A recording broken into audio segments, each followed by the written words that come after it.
سورة الفلق او سورة الناس دا دو سورتنا چی در تیادو او ویدی او وقت پا وقت دیوی قسم پی رتا خورما او قسم پی بدی خورما ذکر چی دا خبر دا پیغمبر صلی اللہ علیہ وسلم دا اللہ بری دا هر شرن محفوظ ساتی اکثر ملگری دا تپوس کی زبزان دا جادون سنگ بچ ساتب زبزان دا پیریانو دا شرن سنگ بچ ساتب زب دا بیماری نزان سنگ بچ کو دا بد نظر نبزان سنگ بچ کو وظیفی غواری دا طولو نلوی وظیفہ غدا دی دا دو صورتونه چی کم مسلمان تیادی او پزانی وی وقت پا وقت رب العالمین دا انسان دا هر شرن محفوظ ساتی او الحمدللہ دا صورتونه تقریبا هر مسلمان تیادی تقریبا هر مسلمان تیادی دا دی با یوسو فضائل بیان کو یو حدیث کی دیسی رازی پس صحیح مسلم کی دا حدیث تے دا عقبہ بن عامر رضی اللہ عنہ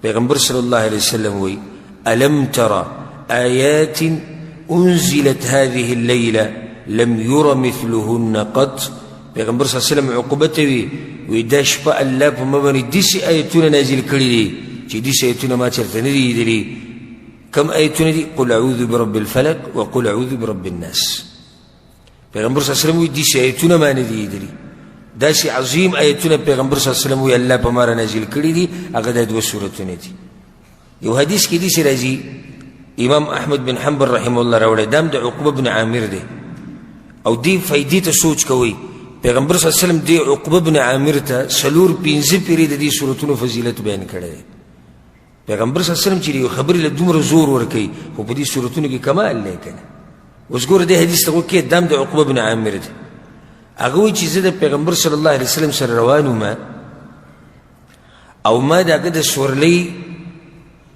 دا پڑے نیولیو روان کڑے میو دا اگه دا سورلی می روانه کڑے و واگی دا اگه پلاس کیوی وی پیغمبر صلی اللہ علیہ وسلم ما تاوی چی یا عقبہ الا ترکب عقبہ را ذکر ما سر سور شبری سورلی بانتی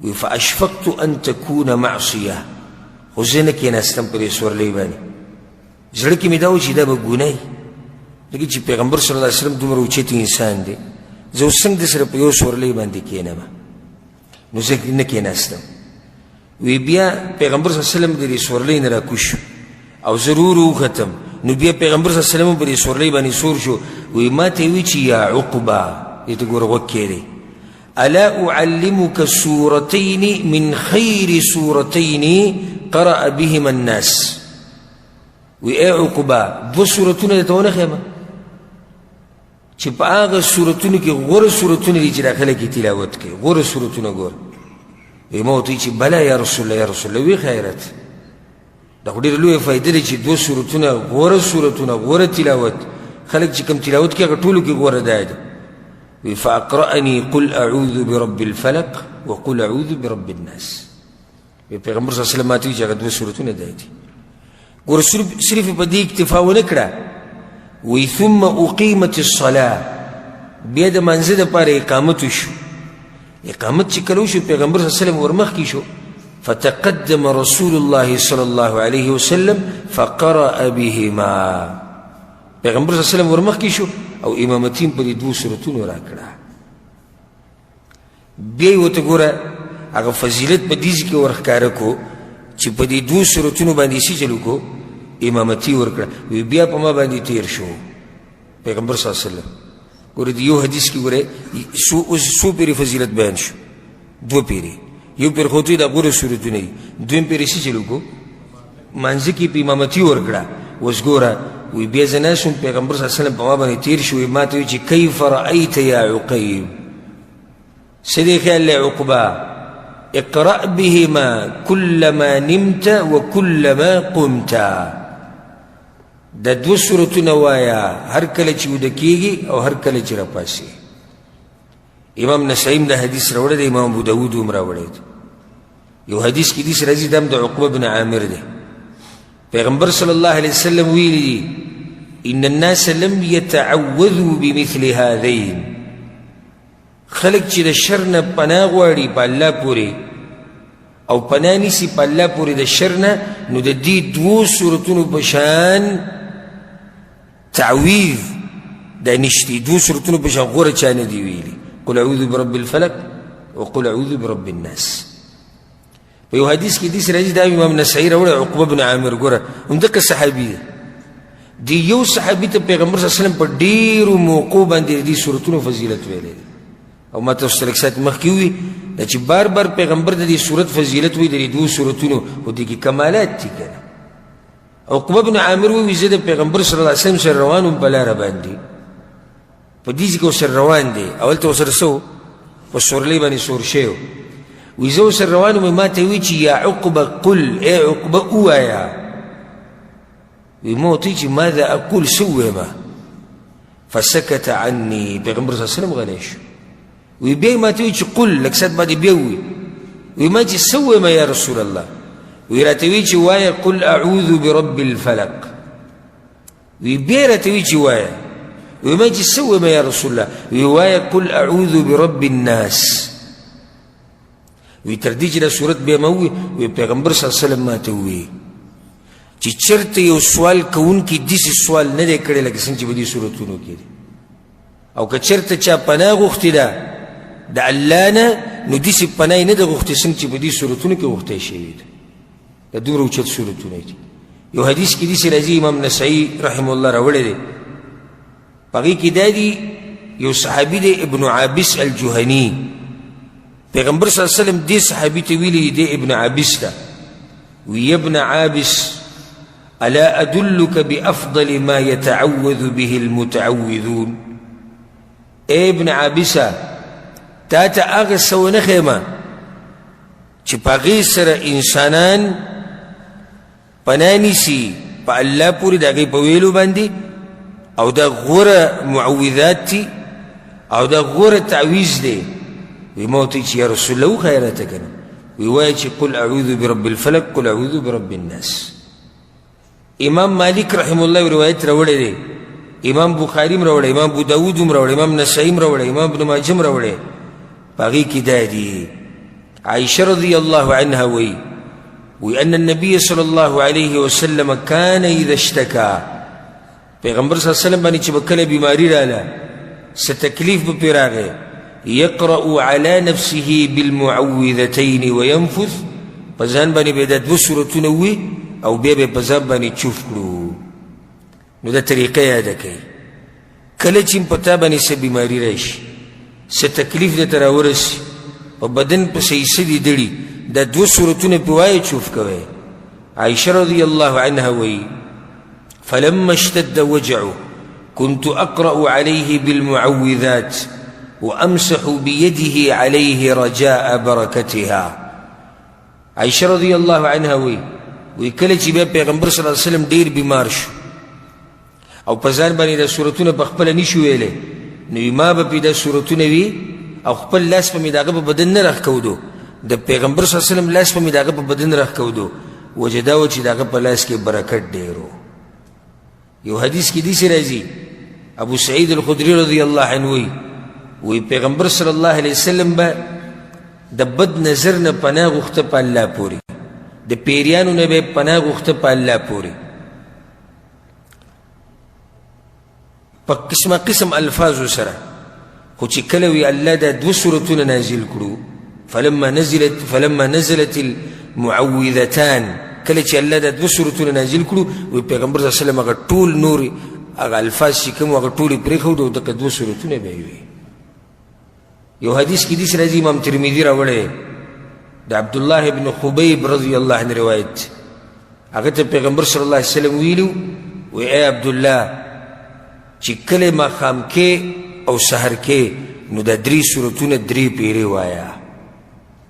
سحر ماښام درې صورتونه کوم یو دي؟ قل هو الله احد، قل اعوذ برب الفلق، قل اعوذ برب الناس. دا به سحر ماښام وی او درې درې پیرې به وی.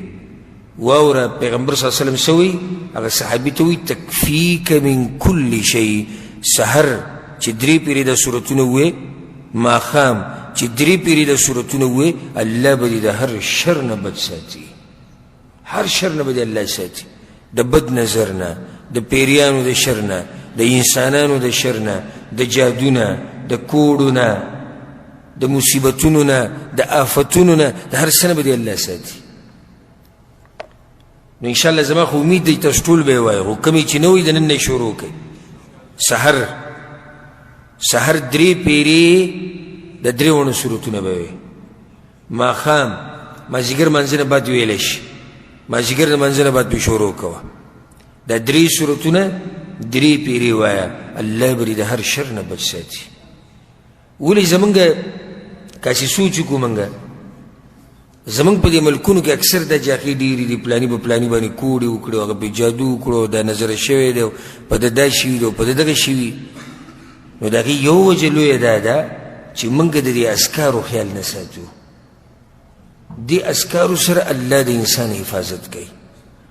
اوس ګوره تاسو ته یو فایده ذکر کوم. حدیث کې دا راځي چې کوم سړی د سحر لمونځ د جمعې سره وکړي، دی د چا په ذمه کې شو؟ د الله په ذمه کې شو. حدیث کې دا دی چې کوم سړي سحر لمونځ د جمعې سره وکړو، نو دا سړی د الله په ذمه کې شو. اوس ګوره یو سړی د سحر لمونځ وکړو، د الله په ذمه کې شو که نه، او بیا یې پسې دا 3 سورتونه 3 پیرې ووایي. نو یو خو دا سړی د الله په ذمه کې د الله یې ساتي د هر شر نه. بیا چې کله ماښام په اذکارو کې د بیا 3 پیرې د 3 سورتونه ووایي، ستاسو څه خیال دی د دې سړي به څنګه حفاظت کېږي؟ سحر لمونځ د جمعې سره، په دې سره ګوره د انسان حفاظت کېږي. او بل دا چې حدیث کې دا راځي چې دا انسان زړه خوشحاله، طبیعت خوشحاله، دغه ورځې مزیداره چې کوم سړی سحر لمونځ د جمعې سره کوي، او بیا چې د ورسره دا 3 سورتونه ووایي، نو الله به د هر شر نه په امان کې ساتي. یو حدیث کې داسې هم راځي چې پیغمبر صلی الله علیه وسلم په صحیح بخاري کې روایت عایشه رضی الله عنها وایي پیغمبر صلی الله علیه وسلم چې به وده کېدو دا 3 سورتونه به یې ووایي، او بیا به یې چوف کړو، بس کې په دې ورغوو کې په دې لاسونو کې به یې چوف کړو، او بیا به یې د لاسونه په دې بدن باندې ټول راښکودو، د کوم ځای پورې چې به لاسونه رسېدو دا کار به یې 3 پیرې کوو. نو دا فایده په نننۍ درس کې یاده کوي. دا 2 سورتونه او د دې سره سوره اخلاص یو ځای کا، دا به سحر وموي او دا به ماښام وموي. څو پیرې؟ 3 پیرې. د شپې چې ویده کېږي نو وایې په لاسونو کې چوف کوه، او بیا په خپل بدن راکاږه، او دا کار به 3 پیرې کوي.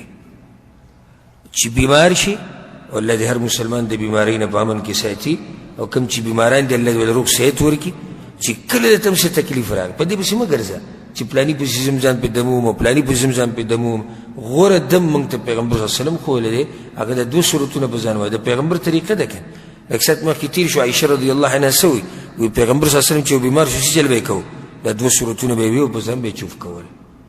نو په کوم ځای چې د تکلیف وي په هغه ځای لاس کېږده او بیا د 2 سورتونه وایه او په ځان یې چوف کړه، انشاءالله الله به دله شفا درکوي.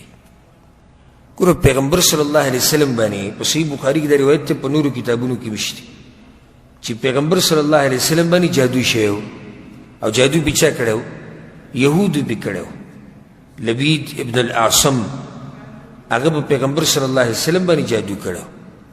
بیا پیغمبر صلی الله علیه وسلم ته هغه جادو وښوی شو. څو ورځې د پیغمبر صلی الله علیه وسلم طبیعت ګډوډ و، طبیعت یې خراب، او یو کار به په ذهن کې و چې دا ما کړی دی، هغه به یې نه و کړی، یا به وي ما نه دی کړی او هغه به یې کړی. نو یو څو ورځې پیغمبر صلی الله علیه وسلم ته دا تکلیف، نو پیغمبر صلی الله علیه وسلم ته په هغه ټیم کې دا ویلی شوي چې دا 2 سورتونه په ځان باندې وایه.